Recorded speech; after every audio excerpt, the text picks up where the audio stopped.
Welcome to OA Growth. This is a continuation of our one take series. We're going to run this from beginning to end in a single take, try to get you some good information that's hopefully useful. Today we are going to talk about creating on Instagram and utilizing insights and best practices to make sure that your content is getting out to the right places, and if it's not, why that is happening.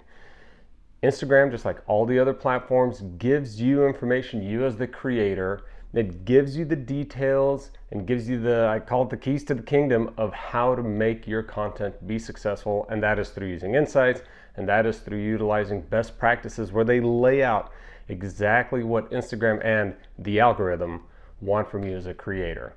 So here we go.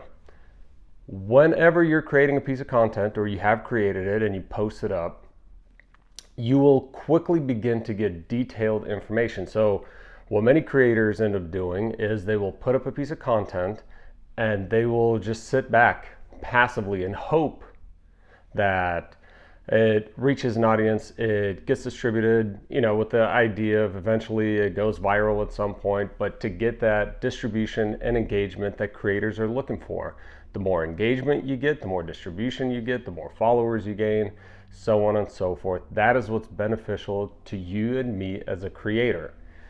So all the social media platforms, and like I said, Instagram specifically today, gives you the details of how that piece of content is performing. And if you're not at a minimum looking at insights, you're doing yourself a disservice and you're missing out on key pieces of information that are going to help get your content out there.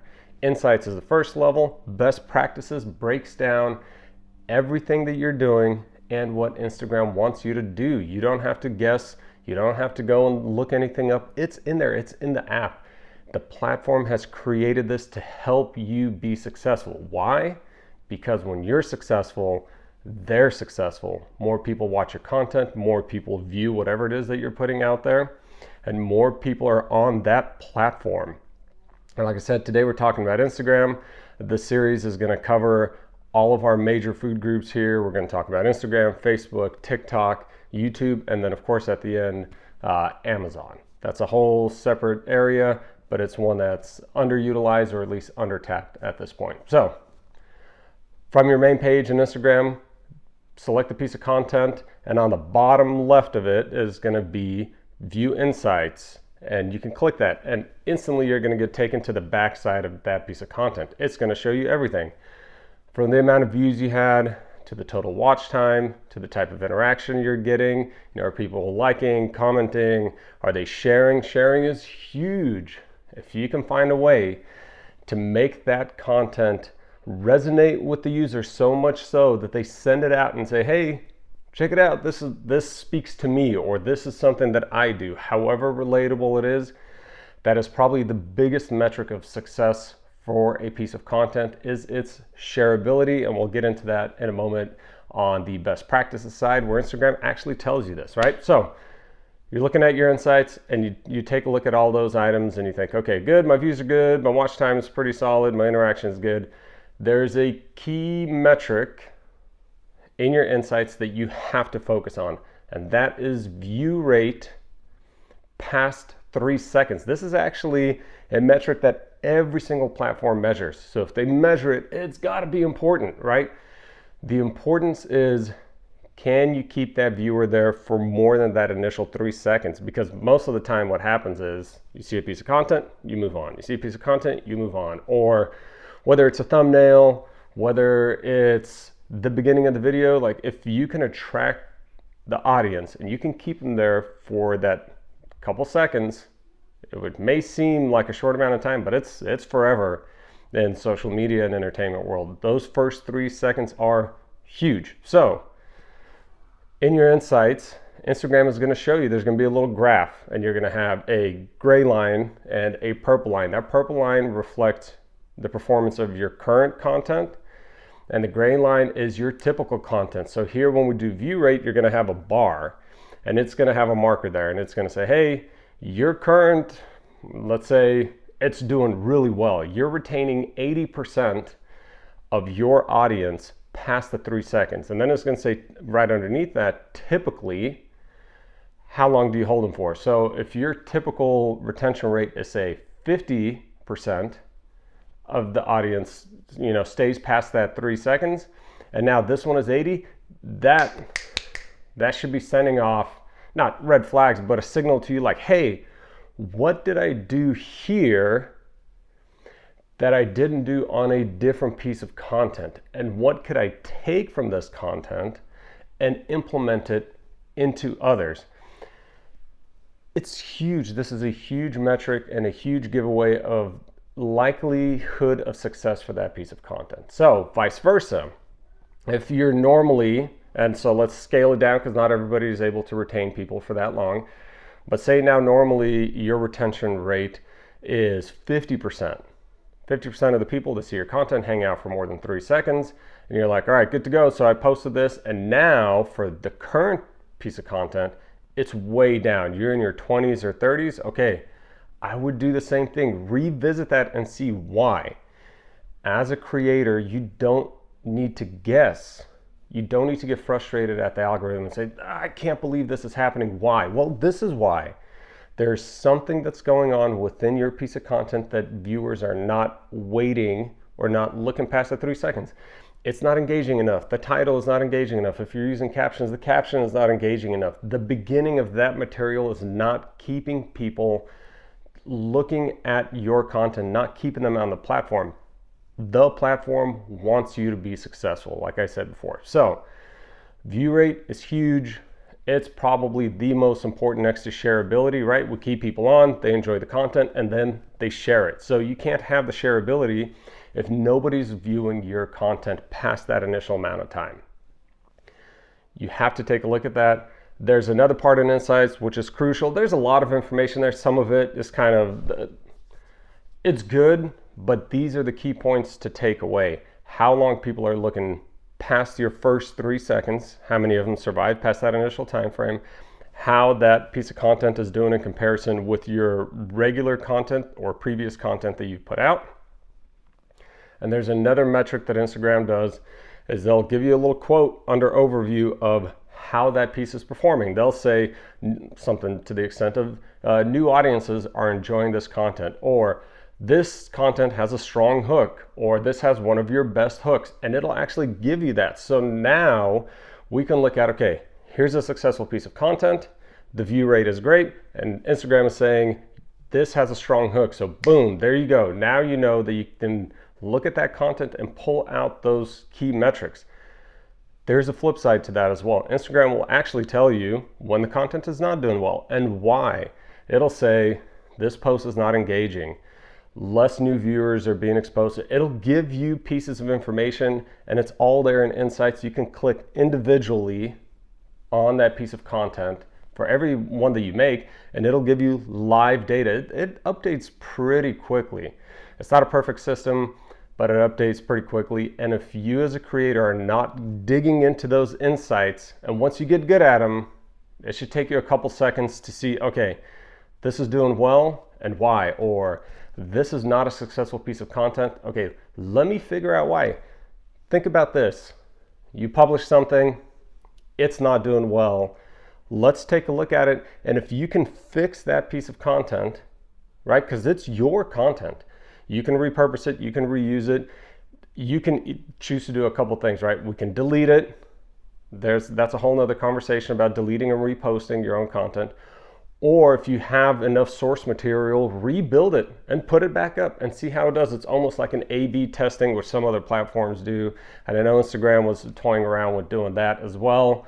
If you have experience with that, you can drop a comment and let everybody know how that works out for you. Or if you have another method of utilizing those insights and how to tweak your content, drop that in there as well. So at the beginning of this, I said we have 2 things we're focusing on: insights, surface level, and then per piece of content, right? And then we have our best practices.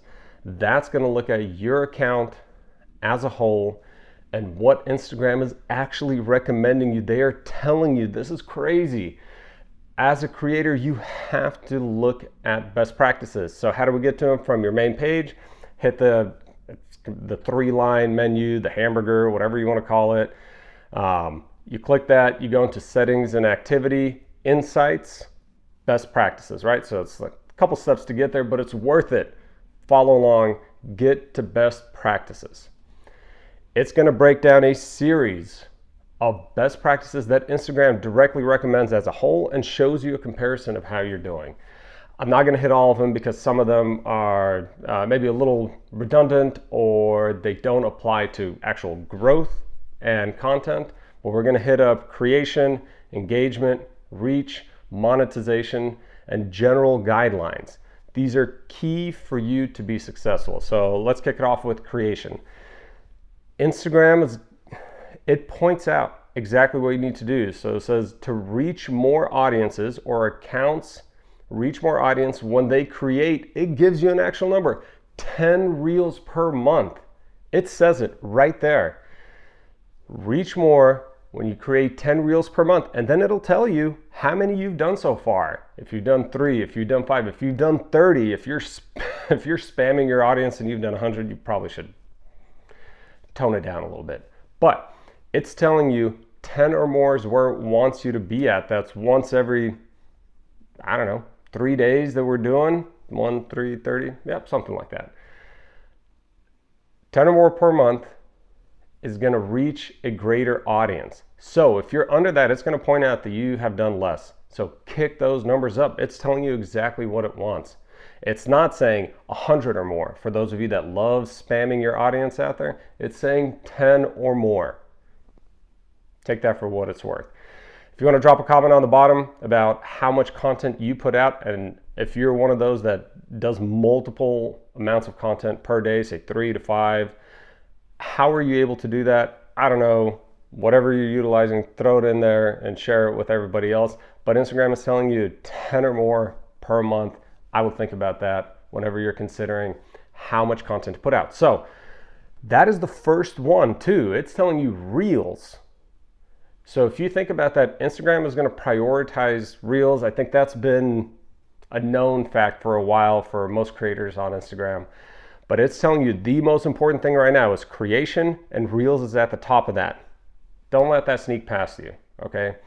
10 or more reels, you're good to go. The next one says that carousels are going to do better than a single photo. So if you're a creator that deals with photos or images, art, or whatever it is that you're working on that's still image-based, make a carousel instead of a single photo.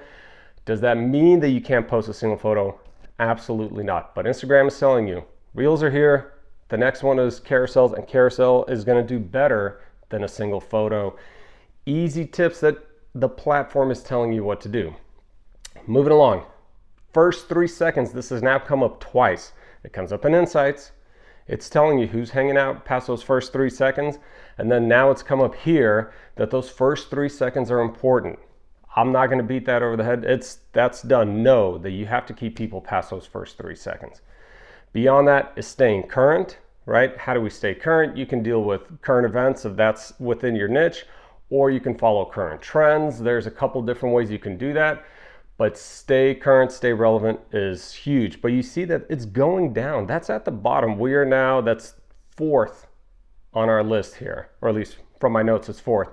It's 4th on our list going down. So it's important, but it's not as key as reels and then carousels and then first 3 seconds, huge.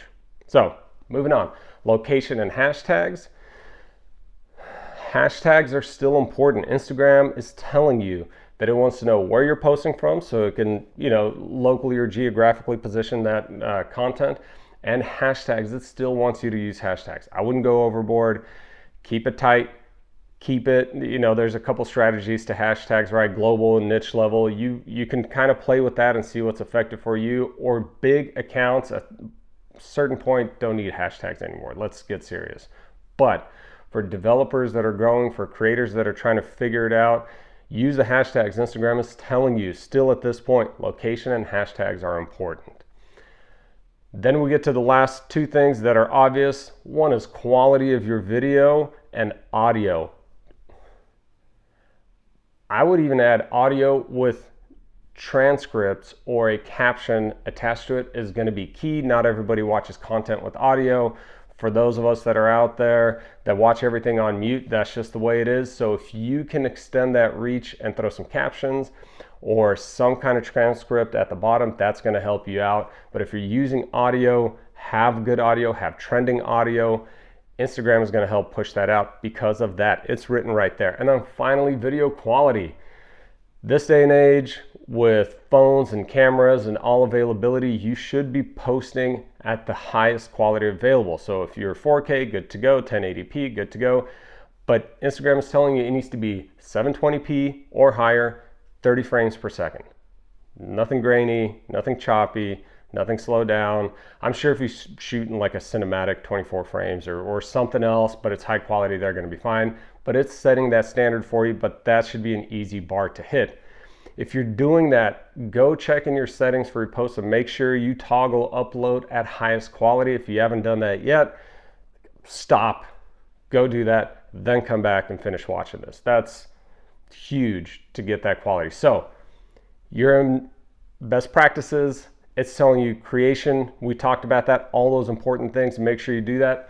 And now there's still more. It's giving you all the information you need. Let's go to the next one is going to be engagement. So now we create. Now let's get people to engage. It wants you to focus on likes, comments, sharing, watch time. Sharing is huge because you will see it comes back again on the next topic. Sharing next to the 3-second retention, it's right there. You hold them for the 3 and then you make them, you make your content shareable and relatable. Huge, right? Accomplishing those 4 things for engagement, likes, comments, shareability, and watch time, it's going to tell you that you're going to get a larger audience. It's going to share your content with a larger audience. Every single person that shares your content, that's exponential growth for that piece of content, potentially. Nothing is a guarantee, but potentially. But Instagram is telling you it wants you to create that type of content. Moving down that line, making relatable content. That's on the next tab, just down there.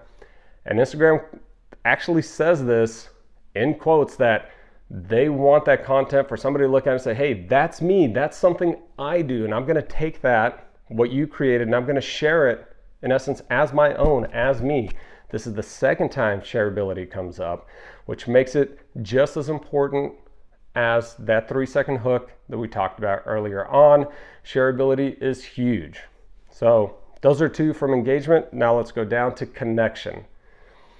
There's a lot of successful faceless accounts. Yes, you can't say anything about that. They're out there.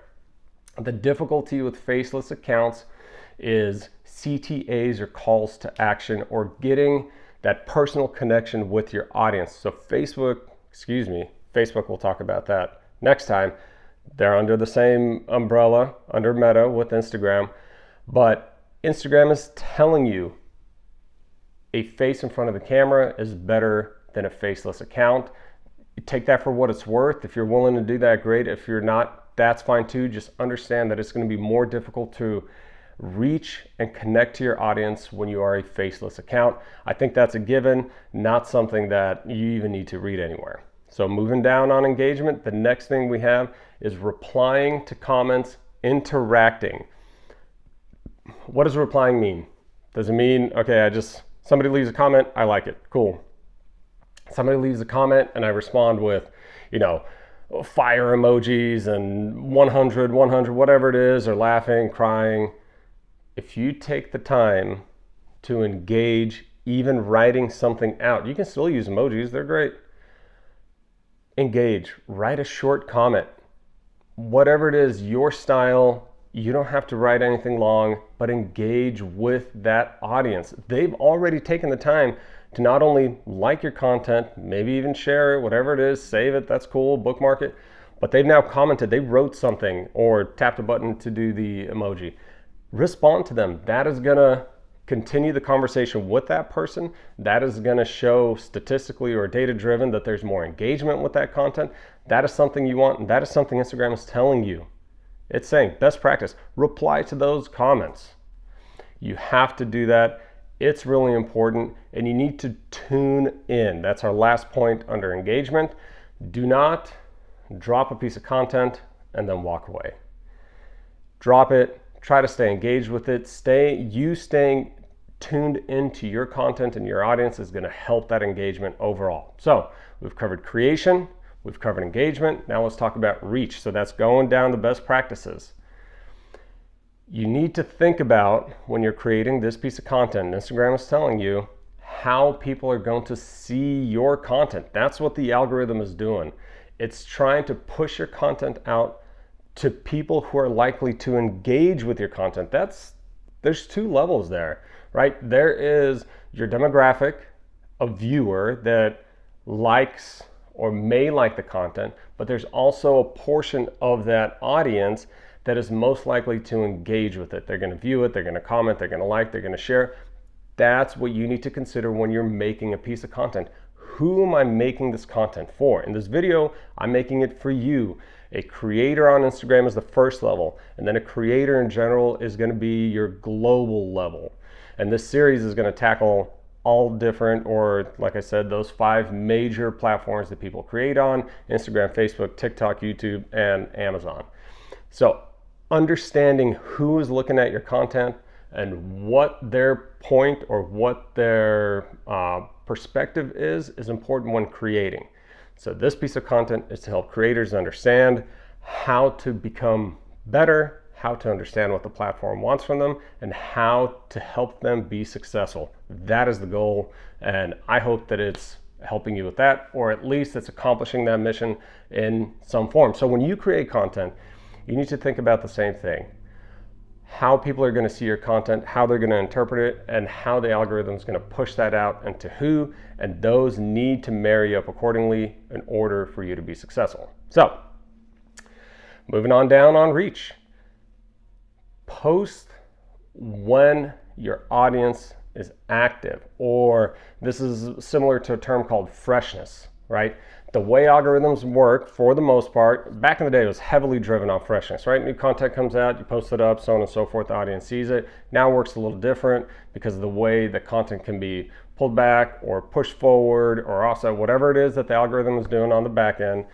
That's fine. But Instagram is still telling you right now that post when your audience is active, not when all the audience is active, not when most people are on. From 11 to 1, especially in the US, that's when most users are active. We get why, that's self-explanatory.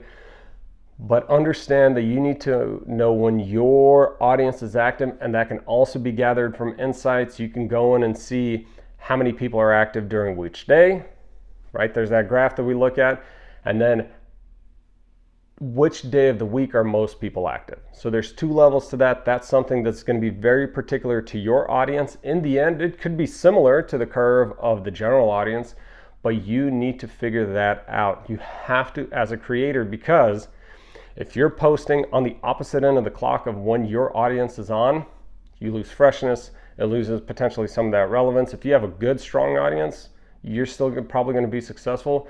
But why leave an opportunity for your content not to get spread out to a bigger audience, or to a minimum your audience? Make sure you pay attention to that. Now, this is an interesting point that Instagram puts in. It says that you will gain more than you lose when you're posting reels. It's kind of odd, right?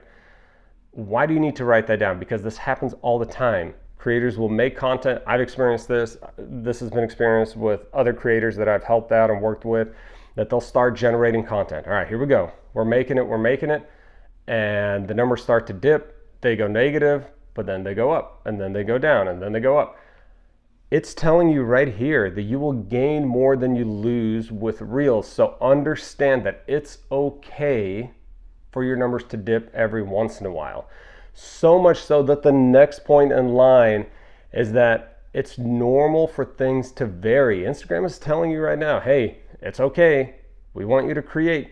Understand that you're gonna, in the long run, gain more than you lose. Now, what does the long run mean? Is that a day? Is that a week? Is that a month? I don't know. Experiences may vary, right? So it's telling you that you will gain more than you lose when you're posting reels. It's reels again. That was the top on our creation, posting 10 or more reels a month. So now here we are again. It's addressing reels as the first type of content. You'll gain more than you lose, and activity and performance Variance is normal. Keep that in mind. Don't panic. The last key on reach is collaboration. Instagram recently released an update where you can post a piece of content and invite another creator as a collaborator. This is a good way, I personally think, to help if you're especially sourcing content, to reach out to that individual and say, hey, I would like to use this. Can I put you as a collaborator? I would DM them or message them, find a way to interact with them. But now you can put that out and it gets posted on both accounts. Both parties benefit from it. I think it's a good thing. Utilize it. Instagram is telling you that it's a good thing, right? So we covered creation, we covered engagement, we just covered reach. We're going down the line. If you accomplish those three things, again, think about this best practices as your roadmap. You create, you engage, you increase your reach, and then you monetize. That's important to think about. There's a ladder or at least a path. Monetization. Instagram, we know it's 10,000 or more followers. Instagram does have three basic ways to monetize. That's through, say, your fans, through gifts and stickers and things of that nature, through dealing with brands. One more thing on fans is subscriptions, of course. If you're utilizing that, that's a great way to connect. That's another area where having a faceless account may hurt.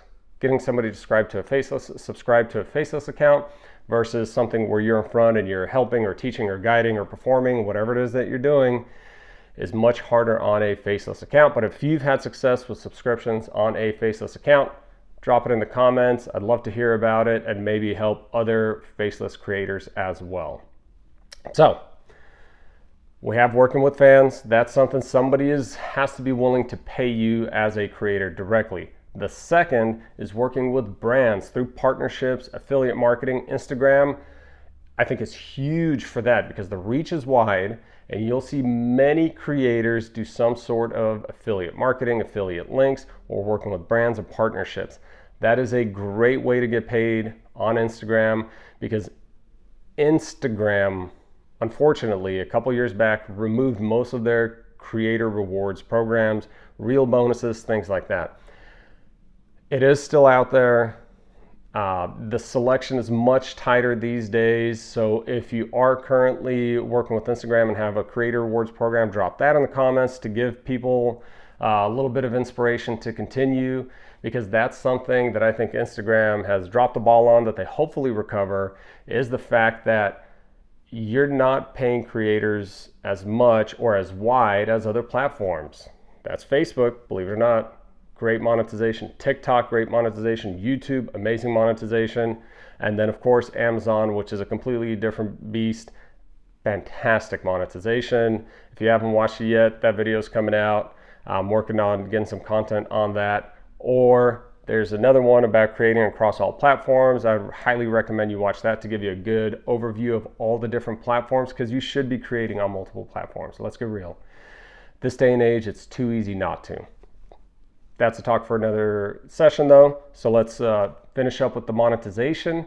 Those are the three ways you get paid: through your fans, you get paid through working with brands, and then you get paid by Instagram. Again, that last one, that's for a small number of creators. But if you are one of those, drop a comment, motivate some people. I think it'll be great. So the last but not least is general guidelines. Why is this important and why is it at the end? It's at the end, but it's still in best practices, and there's some key pieces of information here that you need to keep an eye on and watch out for. But it's at the end because at first they want you to create, then they want you to engage, then they want you to get a good reach, then they want you to monetize, and at some point be happy with, the value that you're getting back, other than being able to share your content and engage with the community, which is always great. But most creators want that other piece of that puzzle, and that is the monetization. So how do we make sure that now you stay monetized? Is by following the guidelines. That is why it's at the end. So this is interesting because it kicks off with that reels of 3 minutes or greater are not going to be recommended to a new audience. It's kind of interesting because these are guidelines talking about watermarks and copyright and everything else that we're going to be discussing here in a second. But it kicks it off. talking about Reels. This is the third time in best practices that Reels have been mentioned. So if the point is not getting across to you yet, Reels are very important. But Instagram does not want long form content. Reels greater than 3 minutes will not be pushed out to a new audience. So what does that mean? Could you still make those long form for, say, your subscription audience? Absolutely. That is a great way to utilize that. Say, okay, it's fine, you're not pushing this out to a new audience. I'm not trying to push it out to a new audience. I want to give that to my subscribers. Boom, you do that. Great. You can still do long form and short form content, but that's something to keep in mind. That's the third time Reels come up. Watermarks. What does that mean? It usually means when you're taking content from another social media website and you're putting it on here, they don't want that. That's considered stale. It makes it look like you are copyright infringing somebody else, right? If you're the source creator of that content, you have the source content. You don't need the watermarks from all of the other social media platforms. Stay away from doing that. You don't want to violate any community guidelines, especially with this next one, and that's copyright. Copyright is huge. You will get strikes against your account. You'll get violations. They will hang on there 30, 60, 90 days, sometimes up to a year or longer. But worst case is you get your account shut down or banned. Terrible. As a creator, you put in way too much work to have this happen. So find a way to make the content original. If you're sourcing content, there are some ways to get around copyright through like free use and some other methods that people do, but I would still be careful. So if you're doing anything like that, make sure you edit it, you change it, you add your, like a reaction or insight to it or some kind of discussion, change the content to make it applicable to not violate any copyright infringement. Don't do it, just don't. The last one there is misleading content, right? You're not creating content that is false or creating content that makes somebody believe one thing and then becomes another. We're not misleading our audience, tricking them into doing things like following links that are malicious, liking or engaging or doxing or attacking other users, whatever it is, we're not doing any of that.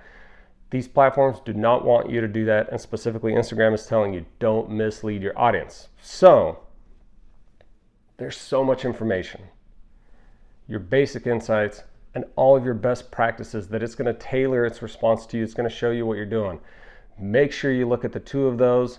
The insights is going to tell you what's happening with it, right? Are new audiences enjoying your video? Do you have a good hook? What's happening? And how many people last past that first 3 seconds? Those are key takeaways. On the best practices side, Reels is mentioned at the top of multiple lists. Understand that's what Instagram is pushing. It also talks about the first 3 seconds in best practices. Keep people around past that first 3 seconds.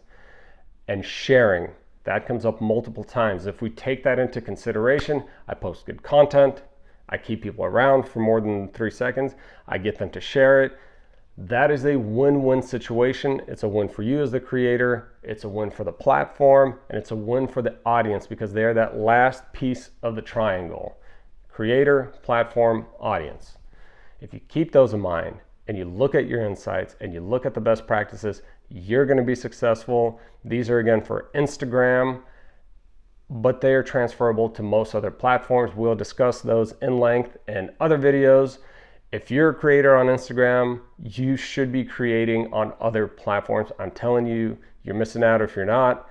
It's easy to do, especially in this day and age, to be able to create good quality content and post it across multiple platforms. Highly advise you to check out that video. If you enjoyed this one, like, comment, or subscribe to the channel if you're watching this on YouTube. Of course, like I'm telling you to create content on multiple platforms, this will be done the same way. So, hope you enjoyed this and got something out of it. I'll see you next time.